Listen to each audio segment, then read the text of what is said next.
Hopefully my wife's listening to the live stream. You make me sound awesome.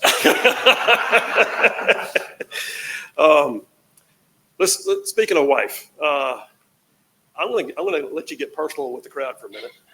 They always hear the stump speeches. All right, you guys always hear the stump speeches. I'm going to run for office so that I can fix taxes or whatever else. You might want to know what this guy's like at home. So tell them the story about how you told your future father-in-law you wanted to ask your wife to marry you. Oh yeah, that's well, I was in sniper school at the time, and kind of my decision. I'd met my wife before, and we'd been dating for a while, obviously. And I was like, you know what, if I pass sniper school, because sniper school attrition rate for the SEAL teams is about 60% at the time. That's what they're running. So you're already a SEAL, and they send you to NSW sniper school, and only about 40% of the guys that are already SEALs make it through our sniper school. So I was like, you know what, if I make it through sniper school, I could shoot pretty good and all that, but I mean, it ain't easy. You know, we're shooting 11-inch moving targets at 800 meters. You know, that's not skill, that's luck a lot of times. So I thought, if I can pass this, I'll ask Lauren to marry me.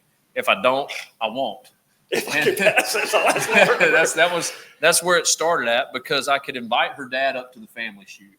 And we were out there shooting sniper guns, and I asked her dad, I said, Greg, you know, I'm finishing sniper school. I'm going to invite Lauren out to San Diego, and I'm going to ask her to marry me if it's okay with you. And he looked at me as he's out there.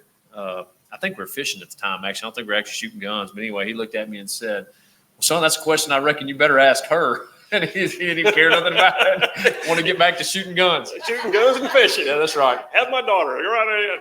No, that's a great story. And you guys have, what, 3 daughters? 3 daughters, yeah. 3 daughters. The 9-year-old will be 10 at the end of September. So 10, 7, and 3. All right. So before I go any further, you did pass sniper school, which meant you were allowed to ask her to marry you. That's right. And she did. And it ain't easy being a team wife, but she's a SEAL team wife, and but she's also been there with you in every other decision you've made. So let me ask you in front of all of them, is this a joint decision between you and your wife to run for Senate? Yeah, I mean, it. Like you said, every decision when you're married is a joint decision. If you're in this room and you're married, that is your most important physical relationship. Now, my wife, hopefully she's here. You hear that, babe? So, but it's not always. My wife would say I don't always act that way, right? And I'm sure you're sitting in this room and some of y'all would say, hey, we don't always act that way. But my most important thing is my wife, and making sure that we as one flesh, as God has outlined in Scripture, that we as one flesh make that decision. And if we're working against each other, if the flesh is fighting with each other, then you're never going to be able to be effective in any decision you make. So, yes, it is both of our decision is actually her that as we spent time praying about it, I couldn't get an answer from the Lord on what I should do. I mean, I spent a lot of time praying. I could not get an answer from the Lord. Hey, yeah, run for Senate, because this is the last thing. I can tell everybody in this room, it's the last thing that I want to do. I do not want to be a U.S. Senator. I don't want to go to Washington, D.C., but it is the service. It is truly the service that I desire. I do desire the service to this nation, to this state that it could be. My wife is of the same thought process. She doesn't want to share me with D.C. She said, I think you're going to win this. She said, that's the scary part, because I don't want to share you with Washington, D.C. I don't want the girls to have to share you with Washington, D.C., because they're not moving there. So my heart's going to be here. They're going to stay here at home. But she said, I think this is what we're supposed to do. And I said, well, we're going to have to go with that, because the only answer I was getting was ask your wife, do what she says. And that was it. We did have a conversation back before he announced, and you told me that the advice you were given was ask your wife. That's what I got from the Lord, and I even confirmed it with my granddaddy to tell you how I mean, and you know this, how I feel about politics. I was ashamed to tell my granddaddy that I was going to run for U.S. Senator, the one that lives up there by, Knockaloo Falls by you. I was ashamed to tell him that. I was like, he's not going to like this. He loved the SEAL thing, all that. He's not going to like this. And he said, well, son, it would be an honor to even say your grandson ran for it. No, you don't even have to win it, which was surprising to me. I wouldn't expect that. But he said, what are you asking me for? Ask your wife, do what she says. And when he said that, I said, okay, Lord, you've confirmed it for me, and that's what we decided to do. Well, I heard several things in there about hearing from the Lord, about praying. So if you wouldn't mind, just tell them real quickly where your relationship with the Lord really originated. Yeah, and that's the most important thing about, man. We just heard SEAL, obviously husband, wife. Yeah, the SEAL was a cool thing. The jobs we do, law enforcement, human trafficking, that's all neat stuff, and it's important stuff. Running for Senate, that's important. We talked about politics earlier. I was kind of surprised to hear a church talk as much about politics as y'all's church has. That's great, and those are important things. But your most important relationship, my most important physical relationship, wife and girls. But more important even than that is what's eternal, and that's my relationship with Jesus. So by that I mean, because in political season, everybody's a Christian in Alabama. That's what I've learned. What that actually means is I believe that Jesus came, lived a perfect life, died, rose again on the third day for my sins and yours, and it's through him we're set free. And if you don't know him, ask God to reveal himself to you, and I promise you he'll do it tonight, and it will be in the person of Jesus Christ, and you can do one or two things. You can believe the lie that Pilate believed and wash your hands and say, I'm innocent of this man's blood, or you can believe who he is, Lord and Savior, the person of Jesus Christ, who that is. That's what I believe. That's what I mean by Christian. And I asked Christ in my heart when I was 6 years old in my mom and dad's bedroom in a trailer in Gaston, Alabama. And it's good stuff, man. By the way, I got to tell you something he said to me that was so off the cuff a minute ago. You probably don't realize how quickly you jabbed me. But he walks up on the stage, and I said, hey, dude. And he goes, hey, man. I said, by the way, I'm here to tell you I'm running against you. And he looks at me and he goes, I thought Rangers lead the way. Why are you behind?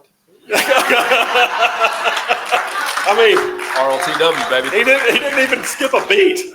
All right, so good-natured ribbing, but deep respect. You were in the SEAL teams. It is no small thing to get through buds to be a SEAL. I'll just say that for you. You don't have to say it. I'll say it for you. Deep respect. I've been out to Coronado on TDY. The water's always cold. By the way, it's San Diego. It is always freezing. But it snowed during my hell week, flurried on the beach. Oh, my gosh. That's crazy. But that being said, you became a member of an organization that is deeply respected around the world for the combat skills it taught you. But the thing, like, for instance, I think I told you during our podcast, when I went through Ranger School, I learned all the things about small unit tactics and patrolling and mountaineering and all the things. But I learned a lot about myself. I learned about things about myself I didn't like. I learned about things that I didn't know were there. And then later on, looking back, I realized it did things for me that I didn't realize it was going to do. So your time as a SEAL, aside from your military experience, which is incredible, what did you gain from it as an individual?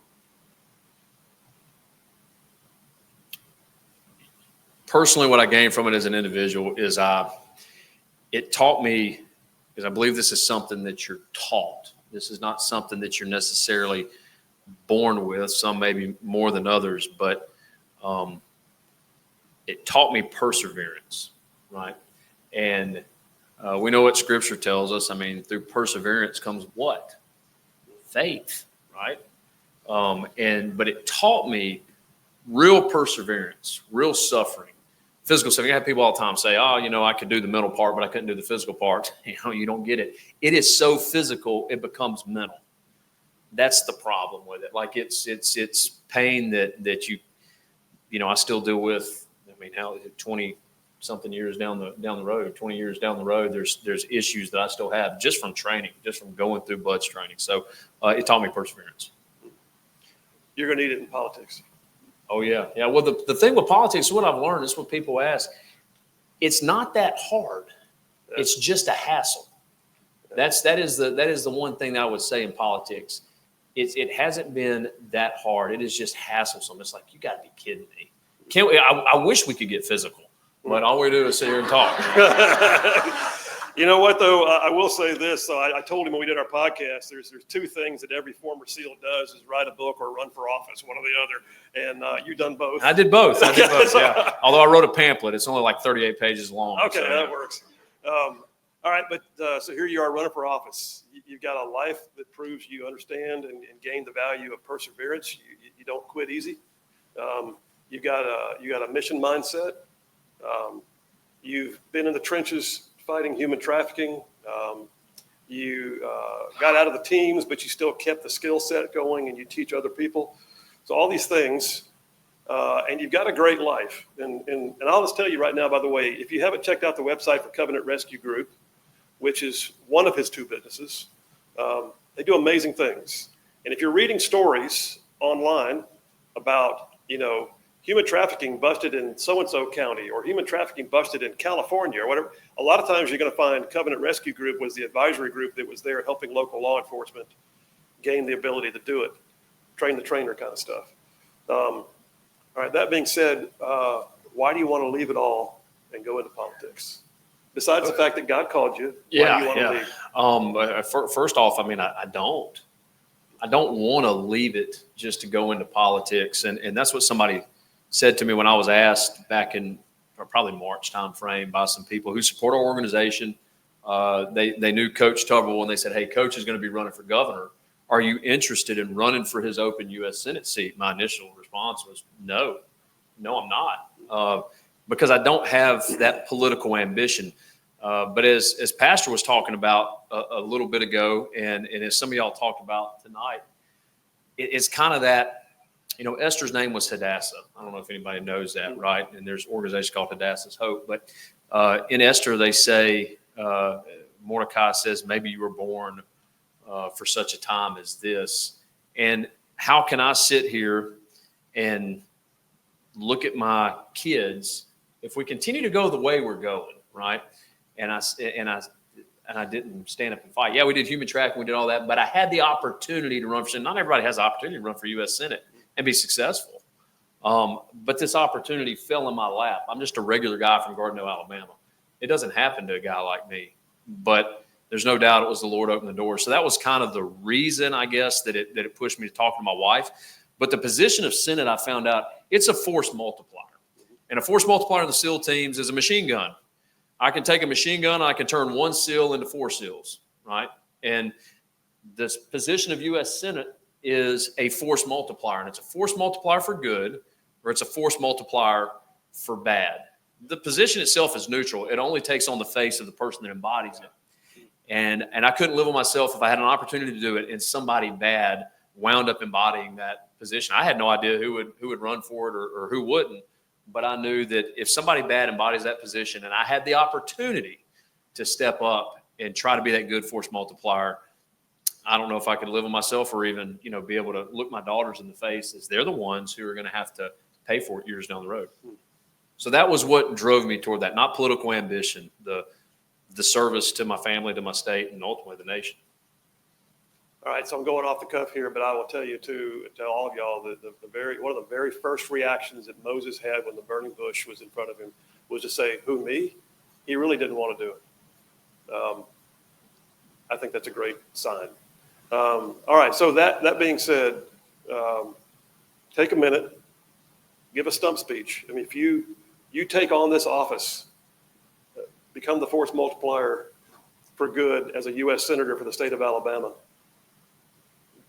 Is there a passion project? Is there a policy issue? Is there a thing that you're like, man, if I get elected, I'm doing this? I mean, what would it be? What would you hang your hat on? What would I hang my hat on as a U.S. Senator? I would say the biggest thing as a U.S. Senator outside of life, which he already spoke about, right? And that's kind of general, right? I think everybody in this room, you're in a church night, you're probably pro-life, if I had to guess. So that's a stance that you can make. Fight the woke agenda, right? I think that's even on our website. And she was talking about that with the school stuff, right? We want to fight against the woke agenda, educating our children. That's an easy thing to say. But I would say specifically local, right? Push for local government. Now, this is a U.S. Senate position, but it was either John Locke or William Blackstone, I can't remember which, maybe both of them, that said the closest form of government to the people is the most effective form of government, right? As a U.S. Senator, I will not be the closest form of government to you here in Huntsville, but pushing people to understand their job as we, the people, in electing not just federal government, but local government. So I think those are all what they covered are those big general things. But if I look at one really serious passion project, the biggest thing that I see, the biggest thing that bothers me as a small business owner and as a guy who runs a nonprofit, as a dad who's a pastor of a church, organizations that have to deal with government, is everything the government gets their fingers involved in winds up being not very good. The government is very ineffective and inefficient at what they do. They're good at some things. National security is what they're supposed to be good at, right? Waging war, right? So our military forces, infrastructure, roads. There's some things that government is good at and it's supposed to be there for. Their finger's not supposed to be on the scale of private equity business, certain things that we have to survive and to live. And that's why you talk about churches, Pastor. I see you sitting over there, so I'll use church as an example. That's why a lot of times churches step out of talking about politics, because we can't get too political because we might lose our 501c3 status. I mean, it's a government registering. My biggest passion project would be teaching the people, as he said earlier, we're the kings and queens of this nation. We the people is the top of the chain of command, not U.S. Senator, not president, not anybody else that you would elect. We the people is the top of the chain of command, and I'm supposed to be a representative or a voice that is doing the will of we the people and leveraging, in this case, my yes or no. That's what I get, a yes or no vote. Leveraging my yes or no to get us as close to the right answer as possible so that I bring the issues of the people of Alabama to Washington, D.C., and not the issues of Washington, D.C. back to the people of Alabama. On the other side of it, for those of y'all in here running for local office, and that's what you did, right? You run it for a state office. They're elected to take the issues that you have here in Huntsville, Madison County, wherever you're at in this area or Decatur, I guess we're close to Decatur to Montgomery, not the issues of Montgomery back here to your city and town. And then finally, like you were talking about at the extreme local level, running for a school board position, you're supposed to be able to take the issues of how we educate these students back to the parents, say, these are the issues we're having, and not create issues where the parents have to come to you and say, why has this not been fixed? That is the purpose of government. I would say that's my biggest passion project, is making sure we understand our role. We are the kings and queens of this nation. That's how we were founded. That's the principles of our republic, and we have to understand that. I think so many people don't. That's why you have 20% turnout in a local election. And even 60% for a presidential election seems extremely low to me, to be honest with you, especially during the times that we're in. Yeah, no doubt. Good stuff. All right. We'll go to questions here in just a minute. By the way, if you've not filled out your questions, if you have one you want to write down, just do that and then pass it to the center of the aisle, and Emily will get them real quick here in just a minute. All right. I heard your heart. I heard, where you're at with, your relationship with the Lord. You're a family man, your military background. Let me ask you this. There's been a lot in the news lately, especially with the tragedy out of Bibb County, about things that have been perpetrated on children. You and I had a discussion during our podcast about, first of all, one of his companies is called the Shooting Institute, and that's the one you use to train military and law enforcement. But then you have Covenant Rescue Group. And I asked you at some point during that podcast, how did that come about? Where did Covenant Rescue Group come from? And if you don't mind, since all that is so fresh in the news right now, I think it's a big piece of your resume. So I'd appreciate it if you tell the folks why Covenant Rescue Group and what it does. Yeah, so Covenant Rescue Group, we basically fund training for what we call CONUS, Continental U.S. Operations. We do work OCONUS outside of Continental U.S., so overseas. We do work OCONUS some. However, our primary focus is here in the United States with local law enforcement and then sometimes federal law enforcement. I'm still sworn in the state of Alabama. I'm still sworn as a federal TFO with Homeland Security. But our goal is to work at the local level because, going back to what I said earlier, the John Locke quote, is the closest form of government with people is the most effective form of government. And working with a local agency to target individuals who are primarily buying or selling children for sex. That would be the primary focus of it, child exploitation. We worked in Huntsville recently. Actually, we worked in Huntsville a good bit this year. But with all of that being said, our focus is to do that at no charge for the law enforcement agency. My wife and I, we started it. Business was going well. The Lord was opening doors, blessing us. We started it. In 2018, 2019, got our 501c3 status, and we're off to the races. So we've been around since 2018, really 2019, when we really started doing the work. And the goal is to train local law enforcement, but then we don't just train them and turn them over to their own, hey, good luck, guys, go get them. It's a combat advisor concept, a ground branch concept, or a Green Beret concept, where we teach them how to do it, and then we set up a live operation for them, and we run that live operation with them to show them that it actually works. And we generally make about 8 to 10 arrests per operation wherever we're at in the nation. And the other side of that is, for every 50 little girls that a guy's showing up, or for every individual that you arrest, there's 50 little girls in their wake before they're prosecuted, not before they're arrested. You have individuals that are arrested, they're going out, and they continue to offend in this way. But when they're prosecuted, we find out there's about 50 in their wake. That's the statistic. For every individual showing up for a little boy, there's 150 victims in their wake until they're prosecuted. So our goal is to make sure that we don't just get the arrest. That's physical apprehension. That's the most fun part. That's, to kidnap a predator. That's the best thing ever. It would be nice to say report to the parking lot for the firing squad. Kill people for less, right? Bring back stoning. That's what I'm talking about.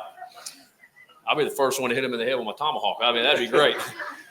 So we want to do it effectively. So you have to get a successful prosecution. And so that's the other aspect of what we do with Covenant Rescue Group. We work with a law enforcement agency. We work with the prosecutor's office to hit those two aspects of law enforcement in our nation, which is physical apprehension and then successful prosecution. Because if you don't, it's symbolism without substance. And that's what our organization does.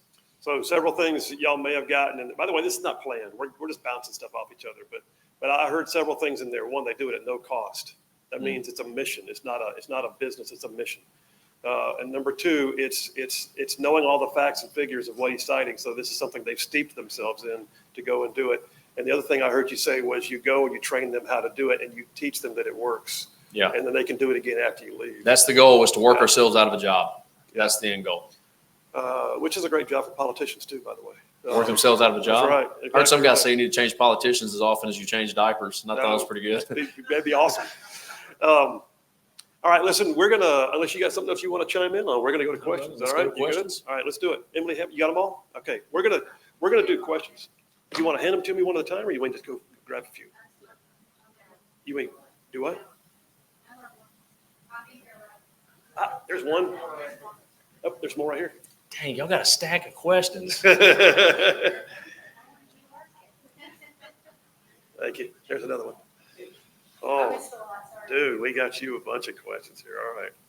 All right. So listen, we don't have all night. I will go ahead and take the hit if your question is not one of the ones that I call out. All right. He has no say in this, but I gotta guard the fact that the church has to close its doors at some point tonight.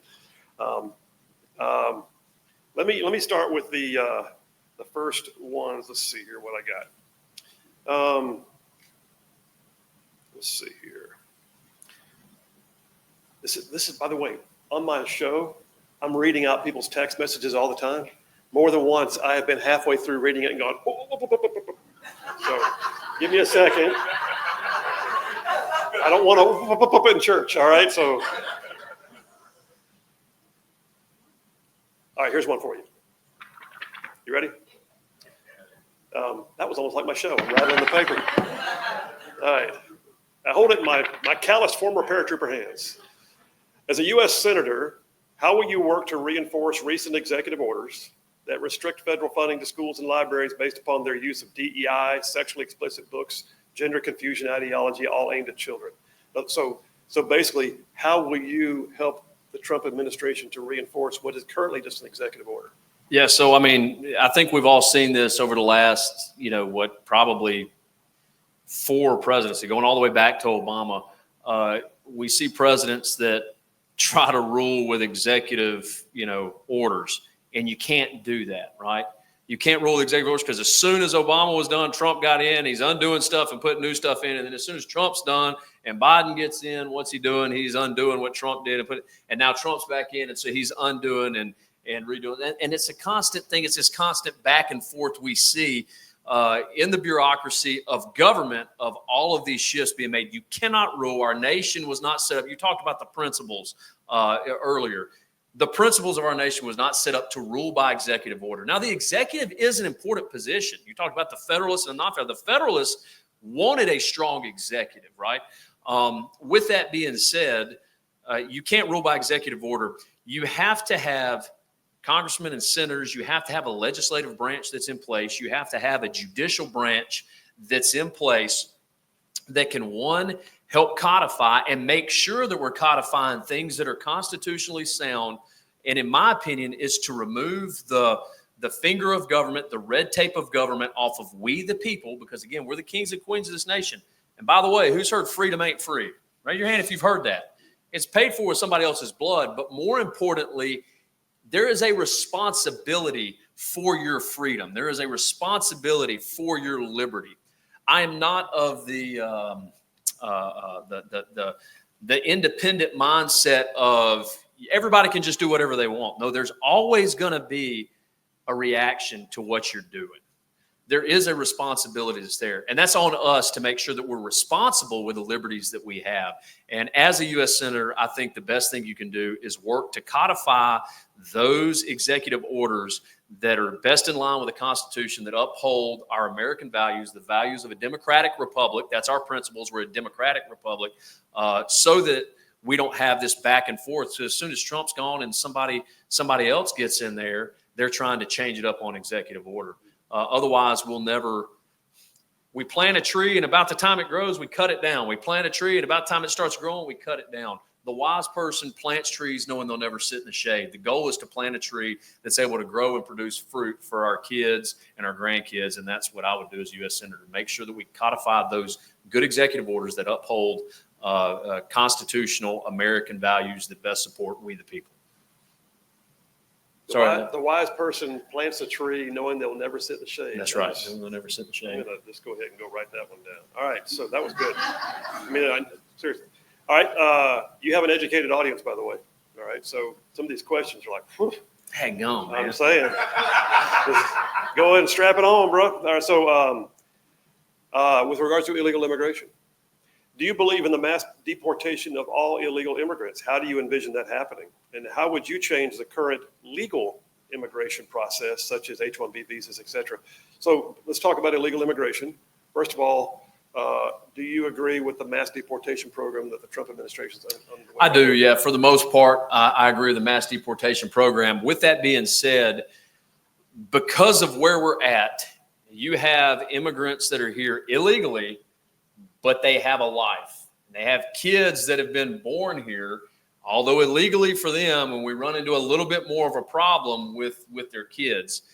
I think the best way to look at it is let's, on the mass deportation program, which is what they're actively trying to do, and it's a little more difficult, find those illegal criminals that have come across, not just criminals because they're here illegally. They're criminals because they are running roughshod over the people of their communities. Kind of like y'all saw the guys in Colorado that were taking over the apartment complexes. Let's knock that out first. One of the biggest issues that I think we have as conservatives, I know that I have, is that I just want to, let's knock it all out and we're done. But we don't chop a tree down that way. And CQB, when I teach CQB, we say, and CQB is close quarters battle. It's clearance, right? I got my law enforcement friend in the back shaking his head. He's like, oh, yeah, I know what you mean. And we say, CQB is like eating an elephant. How do you eat an elephant? One bite at a time. So when I show up to this big church to respond to an active shooter, I'm not thinking about the entire clearance. I'm thinking about the piece of the clearance that's right here in front of me, this open space that I've got to clear. I'm thinking about presenting to my corner and doing my scans, looking for people's spaces, doors, right? That is how we do it. It's the same thing with illegal immigration and deportation. We can't think of the whole problem because it's an elephant. It's too big to eat. We have to chip away at the elephant one bite at a time. The place we have to start chipping away at are those truly wicked individuals, not people who are living their regular everyday lives here in America, but those criminals that are adding to the criminal element of our society. Go after those first, go through that process, and then start working down the line from there, because there's a lot of people who you could probably take through the legal immigration process, and they would be great members of our society. Every person in this room, I guarantee you've got a cleaner that cleans your house. I guarantee you've had somebody build your house or do sheetrock in your house. You've had somebody do something for you. And by the way, that's called labor trafficking. You have all been a part of labor trafficking, human trafficking. That being said, were you afraid of those people? No. A lot of them become our friends. So I think helping those who need help and can contribute to our society as Americans and will be American citizens in this country, not those who are bringing a criminal onslaught from whatever country they're coming from, or trying to elevate their country like what we see. You see the American flag being pulled down, and they'll raise a Mexican flag, or they'll raise the Palestinian flag. We got to get rid of that sort of stuff. We're in America. We need American values, because American values is what our country is founded on. That's what we, the people, stand on. Doesn't mean that you go out and round up every illegal that's here and ship them across the border. It's a little more complex than that. I guess that's the easiest way I can answer that in a lot of words. Well, you answered about half of the next card already. Good. So let me ask you one question that was written at the bottom of the card, though. Jared, when elected, how many terms will you serve? Oh, that's a great. So I learned from my friend Gary Palmer that I'm never going to say how many terms I would or wouldn't serve. But I will tell you this, and I'll tell you why. This is what I've learned. If let's say our Alabama senators, right? Let's say it's me and Katie Britt. If we were to sign a pledge to say we're going to be here for 2 terms, but nobody else does, you're going to have a bunch of Mitch McConnells that are in there till they die in office. And it's going to be bad for the state of Alabama, because we're always going to be at the bottom of the rung with how the system currently works, right? With that being said, I would be more than happy to sponsor a bill that says, hey, for Senate, it doesn't matter the amount of terms. I think 2 terms is reasonable. Heck, I would even go 3 terms. Let's just get some amount of terms in there. Let's sponsor a bill for senators to serve a certain amount of terms and congressmen to serve a certain amount of terms. And if everybody would sign that same piece of paper, I would do whatever number they want. If they all would sign one for 1 Senate term, let's do it, because this is not a job that I desire for political elevation. It's a job I desire for service.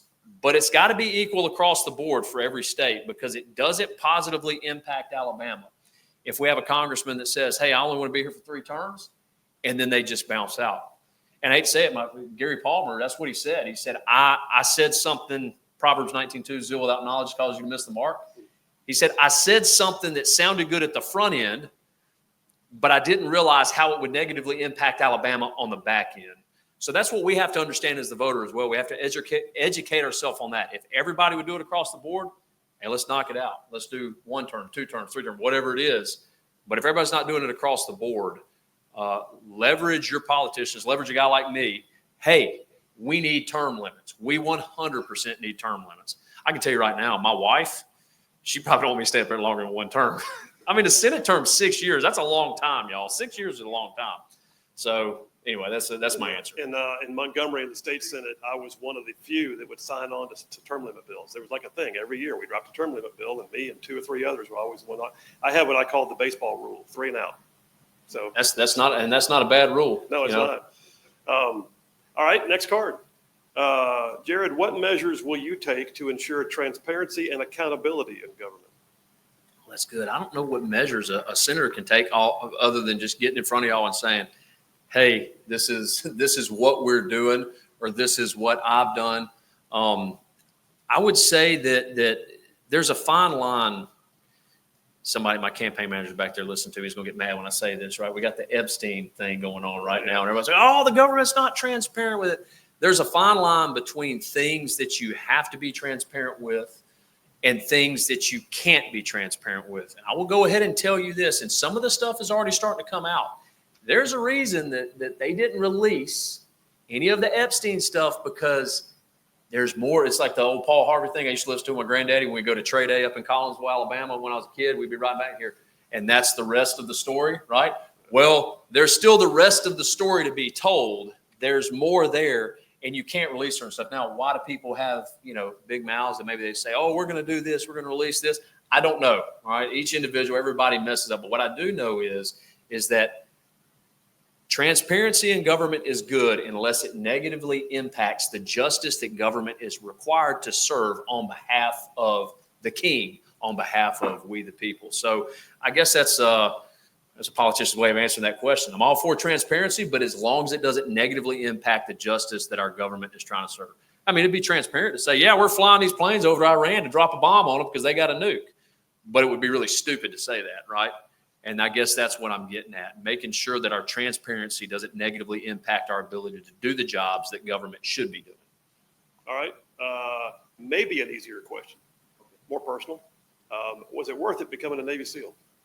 It was, yeah. I mean, it's just that straightforward and simple. It was worth it becoming a Navy SEAL. Even my wife, she misses the community. We're still tied to the community. It was worth it. All right. Speaking of which, though, let me ask you this. This is not one of the cards. I can think of Ryan Zinke, Tim Sheehy, Dan Crenshaw. I know I'm forgetting somebody else that was a team guy.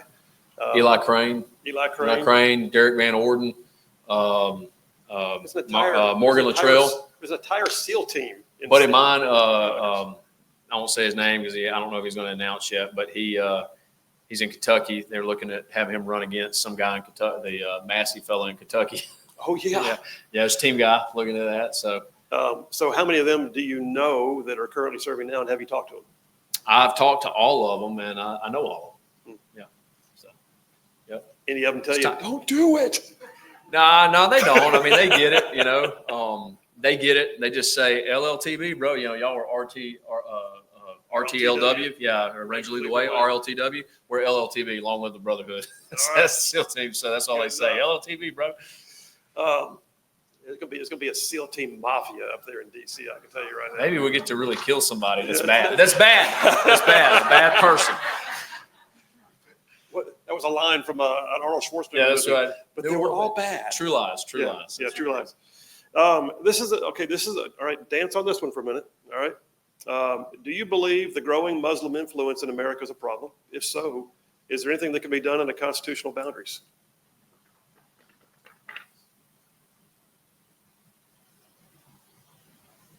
Come to a church, they ask the questions. No, I mean that's a good question. Is the growing Muslim problem? Look at Michigan. I mean, y'all can look up the videos, and I would ask you to tell me what you think.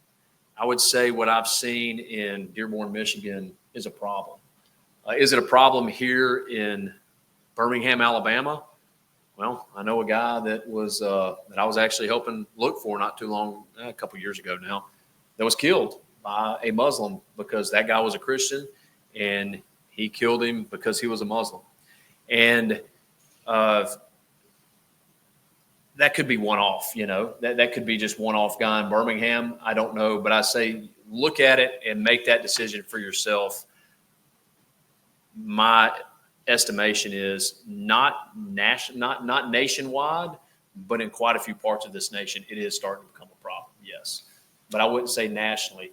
As far as the Constitution is concerned, I don't know if there's anything that the U.S. Constitution can. I don't know how that can positively impact that, unless, of course, they're raining on somebody else's right to life, liberty, and we say pursuit of happiness. John Locke said life, liberty, and property. But so if they rain on somebody else's right to life, liberty, and property, or life, liberty, and pursuit of happiness, I think then we could deal with it at a federal level. I think it's more local. Y'all talking about it earlier, with the local politics. I think that's the most important place to positively impact those sort of negative things that we're seeing in some of these areas around the nation. Show them Jesus. That's it.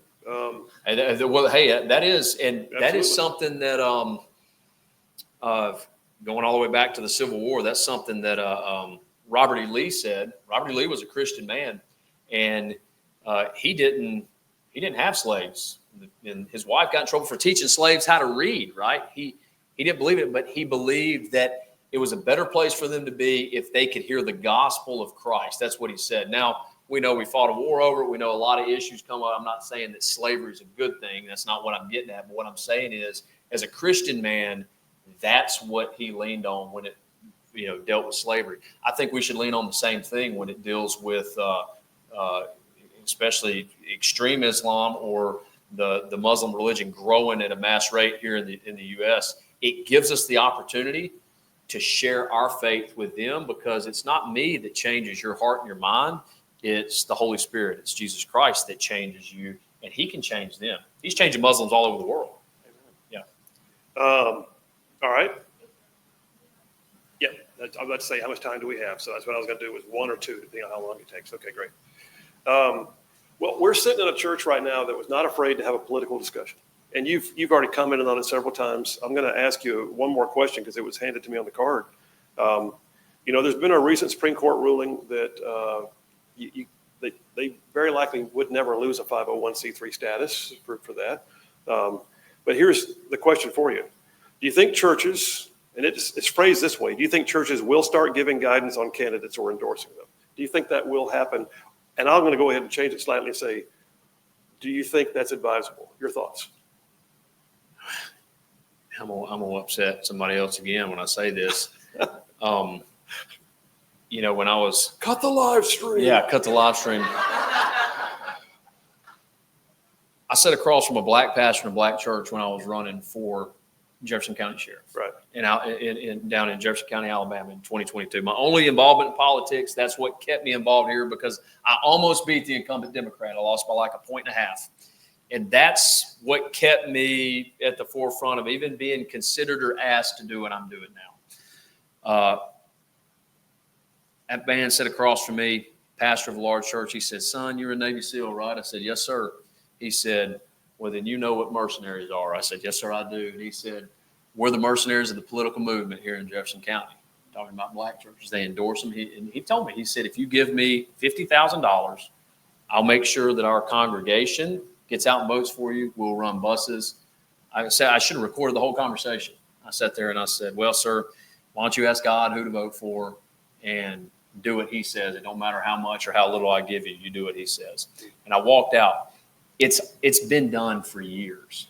That's the first thing I would say. It's been done for years. Oftentimes, though, we have let our Christianity become a vice. And what did I'm trying to think of the best way to say it. Well, Churchill said, I'll say what Churchill said. You can't negotiate with a tiger when your head's in its mouth. And I would say that's our biggest problem with churches, with growing up with a dad that's a pastor and seeing the ivory tower of the evangelical church. We think we can negotiate with a tiger when our head's in its mouth. You can't do it. You have to realize that I've either got to kill this tiger or I've at least got to get my head out of its mouth. And I'm hoping that, especially what I'm hearing here tonight and seeing churches move that way, that we realize that we have to present politics from the pulpit. On the other side, politicians, you have to present your faith from politics, or in your position as a politician. It's important. Jesus says, if you don't declare me before men, I won't declare you before my Father in heaven. He's already told us that we need to declare him. And it's the most important thing. It's the only thing that's eternal. So to give you encouragement out here, you don't separate politics, religion, and sports like we always have heard. No, all of those things go together. And the reason religion is the most important, and I call it relationship because it's a relationship with Jesus, is because it's the only thing that's eternal. And it should be what guides you in these other things. Well, you may have just answered the last question already then. Perfect. Yeah. Thank you for coming tonight. Now, the last question, I thought was a great one to end on. What are the core values that guide your decisions and your actions? Well, yeah, you already heard the first one. This is easy, right? Christ and Christ crucified is what Paul says. Now, does that mean, I was actually speaking to a group of people in Boston, all liberals, mostly Democrats, right? But I was speaking to them in Boston on why I would be an important senator for them in Boston, even though I'm coming out of Alabama. And one of the ladies asked me, she said, "Hey, you keep talking about this Jesus thing." A lot of them are Jewish, like real Jewish people, so they don't like the Jesus loving stuff. They're not like Messianic Jews. They said, "You keep talking about this. What are you going to do if somebody believes something different?" I said, "Ma'am, it's not my job to convince you or to beat you over the head with what I believe. It's only my job to tell you." Paul says, "How will they ever hear if a preacher doesn't preach. So that would be the first thing that drives me, is to make sure that I share the gospel with whoever I come in contact with. Your ministry, if you're a Christian, is to share the gospel unashamedly with everybody you come in contact with, no matter where you are or what you're doing. No matter if you're a radio show host, doesn't matter if you're in politics, doesn't matter if you're working with an organization like Moms for Liberty, dealing with school board and libraries, doesn't matter if you are working at the gas station down the road. That's your ministry. That's first thing. So that's the first fundamental pillar of who Jared Hudson is. That's my keystone. That's my base. That's my foundation. The next is my family, my wife and my girls. I had a young lady in Mountain Brook at a little event we were doing ask, she said, how do we know? It sounds good to say you want to take our issues to DC and not bring DC issues back here. And it's easy for me to say that. How do we know that you're not going to bring DC issues back here and you're not just going to go up there and do what everybody else does and disappear in Washington, DC and become one of the political elite? I said, that's a great question. Well, it's because my wife and girls are going to stay here. And that's my next pillar, my next foundation. My heart will be in Gardendale, Alabama. My heart will be with mama and those girls here, rooted in Alabama, because that's where we're raising our family. We don't want to bring them to DC. So I'll be back and forth Monday through Friday. So that's my second pillar. My third pillar is we the people. Now, I know that sounds like it's like, oh, well, no, you're running to support we the people. It's got to be God first, and then it's got to be my family second. Because I love you, Phil, but if I got to choose between you and one of my little girls, I'm choosing one of my little girls every day of the week, right? And you wouldn't be upset about that, because it'd be the same thing if it was me versus one of your grandkids. That's the way it works. It's God, then family, then finally the people that I'm elected to serve. God has my heart. My family has my heart. This is the foundation I'm built on. The final pillar of this foundation is the state and the nation that I'm called to serve. We the people, who's saying, we trust that this man can be the elected representative to take our issues to the power center of the world, to the power center of the nation, to make sure that they're dealt with as effectively as we can possibly deal with them in this great experiment that's been the experiment of the United States of America, and bring it back to positively impact us geopolitically, so all around the world, what we see going on everywhere, to impact our immigration issues that we see affecting us nationally and then also in the state of Alabama, to impact our economic issues, right? We see that nationally we're taking in $6.5 trillion, or we're taking in $4.5 trillion a year, and we're spending $6.5 trillion a year.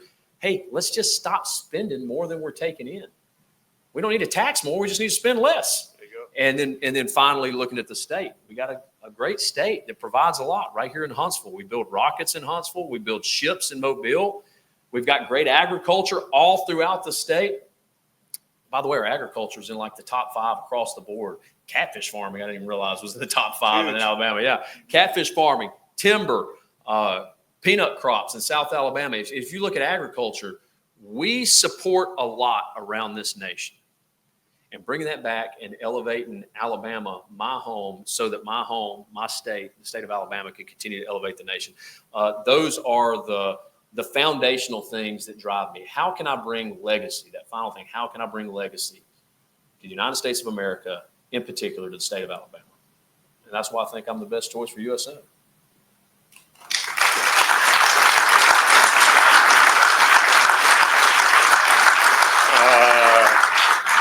I just want to point out, extemporaneous speaking is not an easy thing. And every bit of that was unplanned, off the cuff, from the heart. That's a super big word. What does that mean? That means it means you did it without notes, dude. Okay. Friggin' frog, man. All right. I want to close our time. I just like to pray over you for a minute. All right. So me and you stand right here in front of God and everybody. Lord Jesus, bless your name. Father, I thank you for Jared. I thank you for his beautiful family. I thank you for his heart for you, that he knows you unabashedly, that he's willing to share that with others. I thank you, Father, for his heart for service. I thank you for his service to our nation in extremis. Father, I thank you for the places he's been, the things he's done, and the fact that he is willing to continue going back. And God, I pray in Jesus' name that you would have your hand of grace and mercy upon him in every way, that you would strengthen him, you'd watch over him, protect his family. Let there be no loss. Let there be no consideration given to the left or to the right. Father, I pray that your path would be well lit for him, that his steps would be well measured, that his mind would be clear, that his purpose would be purposeful. And Father, I pray that this would also be the year of peace for him and that you would be with him in his way.